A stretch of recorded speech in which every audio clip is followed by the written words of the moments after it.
Many in the underworld agree he is feared, and people watch their words when discussing him, and rightly so because he is suspected of a very serious crime. He probably benefits from his ties to one of the world's most powerful crime families.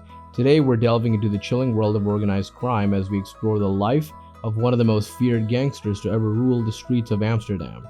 Prepare yourselves for an intense journey into the dark underworld as we uncover the story of Naouffel Fassih. But before we dive in, let's set the stage.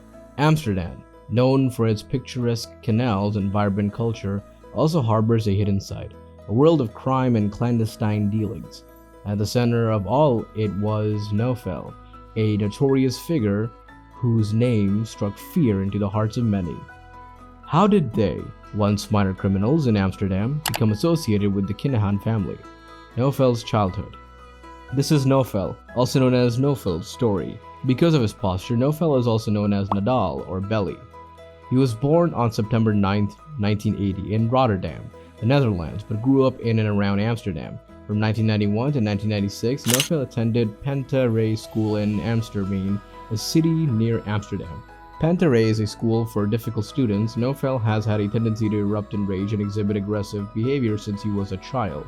His childhood was difficult. He was imprisoned in a forensic psychiatric center between 2002 and 2012 for an exceptionally dangerous and violent robbery in Belner, Amsterdam. A forensic psychiatric center goal is to rehabilitate defendants so that they can return to society as the better people they once were. Noufel grew into a feared man in the Amsterdam underworld who was not afraid of anything. He is almost mythical now, as he was when he was younger. He was unpredictable and could turn aggressive at any time. He cemented his position at the top by forming alliances with numerous criminal organizations in Amsterdam. He was arrested several times but remained unknown outside of the underworld. Noufel's name did not become widely known in the Dutch media until the end of 2012. The event in the Stadsdeeldenburg was part of the underworld feud that was getting heated. The intended target survived and informed the chief detective that he recognized Noufel as one of the shooters. He told the chief some more mind-boggling facts about himself. He stated that you are grossly underestimating him. If he hits, he will have an entire graveyard to his name. He leaves no trace of himself. He was arrested after stabbing someone in the leg. He struck him again in the leg. To put it mildly, calling him a psycho is unfortunate for Noufel. There is insufficient evidence to charge him for what occurred in December of 2012. He walks freely. One thing is certain, this guy is a complete liar. As if the State Illenberg incident was not already insane enough, Noufel is also linked to what happened to Samar Scarface in August of 2014. He is said to have been present and possibly involved in the assassination attempt on Samir's life at the cafe in Benahavas, Spain. As with the Stadsenenberg incidents, there was insufficient evidence to charge him. Jib Hamish was also present at the meeting. After the incident, Najib Hamish went missing and was never found. Noufel is also involved in this. He allegedly cleaned both guys up for RICO with the Chilean, which could explain this Kinahan ties.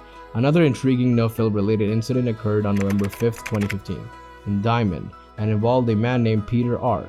Peter R. is in for a surprise. He is a multifaceted criminal. Several of Amsterdam's underworld's big shots paid him frequent visits.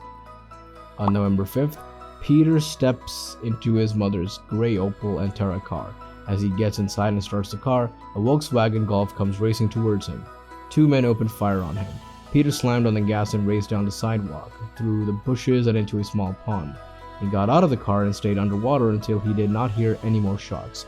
Just moments after the chaos erupted, residents rescued him from the water. He is struck 6 times in the stomach but survives. After days of investigation, it was determined that the driver and shooters were Karim S. Kiosi and Atif M. During the investigation into the suspects, especially Atif M., it became clear that Noufel was the mastermind behind all of this. He was furious that the hit he had failed and demanded immediate answers from Atif. Noufel's PGP messages read, "Did the cops have the getaway car? Why was it not ablaze in the garage? You could have set it on fire before the cops arrived." Atif M responded submissively, "It could not have been set on fire right away. We did not have another car to jump into, we would still need it later. I'm not trying to trick you, we have discussed everything. We used ammonia to clean the entire car. I just hope that dog is gone. It is unclear why I felt I needed him to leave. It was most likely on someone else's orders. As if the story were not already intriguing enough, Noffel is linked to the mysterious hit on Ali Mohammed in Amsterdam, the Netherlands. The Iranian government sentenced him to death for his role in the 73-person bombing on June 28, 1981. Why would Noffel harm this man? I can hear you wondering, why do you do this to the man? The precise reason has yet to be determined. Was it an order from the Iranian government? This is an intriguing question. Mohammed worked as an electrician in the Netherlands, and despite further investigation, he was not involved in the underworld.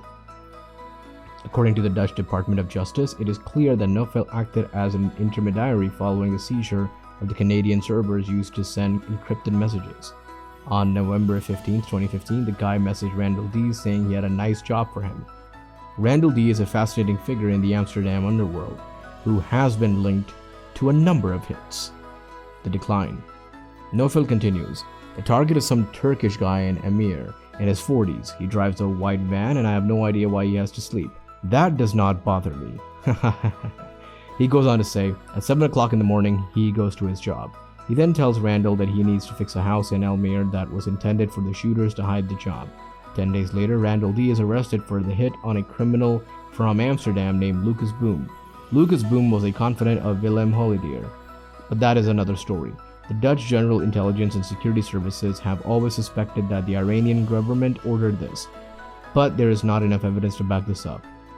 What do you think? Was this ordered by the Iranian government? Tell me in the comments. The Netherlands has a long history on the water, particularly in the small city of Urk. Turkish fishermen would go out on their boats into the sea to fish for a living. The fishing boats are also suitable for other purposes, perhaps drug trafficking? This is exactly what Noffel did with them. The smuggled route. The seized PGP messages once again demonstrated how everything was done. Pictures of coke bricks were exchanged, prices per kilo were discussed, and traffic plans were devised, among other things. Noffel, along with 2 others, was at the helm of his smuggling route. This is how it worked. The kilos would be loaded onto a cargo ship departing from South America and passing through the Netherlands. On the cargo ship, there are also accomplices, most of whom are Montenegrins. The cargo ship's accomplices would share their position on the sea. Once in the vicinity, in the fishermen, the cargo ship's accomplices would throw the shipment overboard. The fishermen would then drive up to the packages, load them on board, and safely transport them back to the dock. This happened late at night when the sea was pitch black. If you're wondering how the fishermen would find the shipment in the dark on an open sea, one of the accomplices' messages will explain. It is all in black duffel bags per 30 kilos, he said. Each duffel bag is tied with one empty 30-liter jerry can and 4 lights that are all tied together. I'm not saying it is waterproof or anything, but just in case. This message has been repeated several times in the last 2 years. It was a profitable route until the cops discovered it. Observation teams had observed Mohammed S., Leondert R., and Johannes N., and I saw them in the parking lot. I saw the lot in parking lots. This piqued their interest, and the reservation team realized something was going to happen soon. They were completely correct. After several successful attempts, Johannes N. was caught red-handed in June 2017 with 16 kilos on board. Initially, he was wanted for minor offenses such as money laundering and membership in an organized gang, but then came the more serious allegations after all of the hits, violence, and involvement in lucrative smuggling routes. Noffel was sentenced to life in prison. And that is a story of one of the most fearsome gangsters, Noffel himself, yes. It's not the most gangster kind of name, but if you think about it, it is one of those names that could strike fear. I mean, it did strike fear in the hearts of many people, which is why we're on this video today. Noffel was a gangster, a gangbuster, somebody you do not want to mess with. Somebody that would do things that you would not appreciate. Heck, you wouldn't appreciate, you would not even be alive to tell what they were. The judges were unequivocal in their decision. Noffel F is a very dangerous man and an absolute danger to our society. Therefore, he is never allowed to participate in society ever again.